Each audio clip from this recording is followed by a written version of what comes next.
এই হচ্ছে মকডক ভিলেজ, যেটা এখানে আমি দাঁড়িয়ে আছি। এটা হচ্ছে চেরাপুঞ্জি যাচ্ছে এই রাস্তাটা সোজা।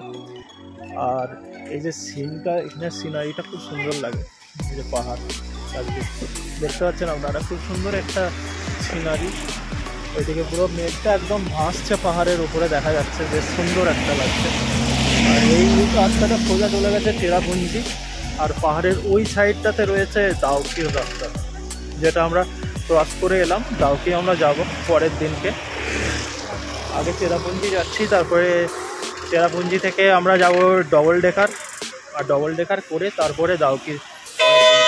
তো এটা এখন দেখতে পাচ্ছেন খুবই সুন্দর একটা ভিউ।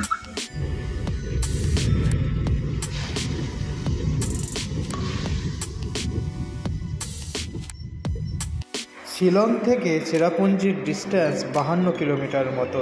তার মধ্যে 27 কিলোমিটার শিলং থেকে এই মকডক আসতে পারে, আর তারপরে আরও 30 কিলোমিটার গেলে পাবেন চেরাপুঞ্জিকে। তো এখন আমরা উপস্থিত হয়েছি শিলং টু চেরাপুঞ্জির মাঝামাঝি জায়গায় মকডক বলে একটি গ্রাম।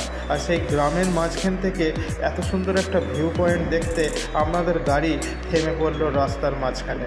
রাস্তাতে গাড়ি সাইড করে দিয়ে আমিও নেমে পড়লাম গাড়ি থেকে এই এত সুন্দর প্রকৃতির মাঝের ভিউটাকে তুলে ধরার জন্য। আর বন্ধুরা, আমি আপনাদেরকেও এই ভিউটা আপনাদের সাথে ভাগ করে নিতে চাইছি।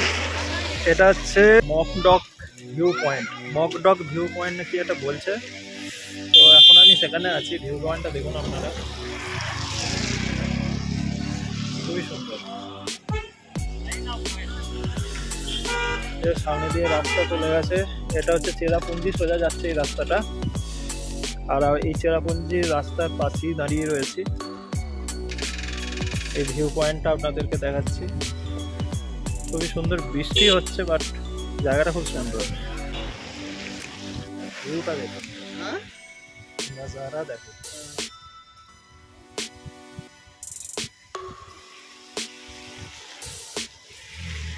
মেঘগুলো একদম পাহাড়ের দিকে উঠে যাচ্ছে।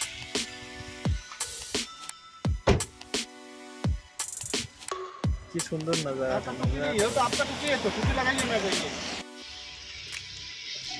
ভিউটা দেখো, অসাধারণ একটা ভিউ। দেখতে পাচ্ছ, দেখতে পাচ্ছেন সবাই? খুবই সুন্দর একটা ভিউ কিন্তু এখানে। হ্যাঁ, ভিউটা দেখো, পুরো মেঘটা একদম ভাসছে। এই মেঘটাই একটু আগে আমার গায়ের উপর দিয়ে ভেসে চলে গেল। উঠতে উঠতে মেঘটা উঠেছিল। এখানে এরকম মেঘগুলো একদম গায়ের উপর দিয়েই ভেসে চলে যায়, মানে যেখানে মেঘকে ধরা যায়। সেই কারণেই এই জায়গার নাম মেঘালয়া। ভিউটা দেখো, ফ্যান্টাস্টিক। পুরো একদম ধোঁয়া ধোঁয়া হয়ে গেল চারদিক মেঘটার জন্য। মেঘগুলো একদম হাতের কাছে, এখন চারদিক ধোঁয়া ধোঁয়া হয়ে গেল।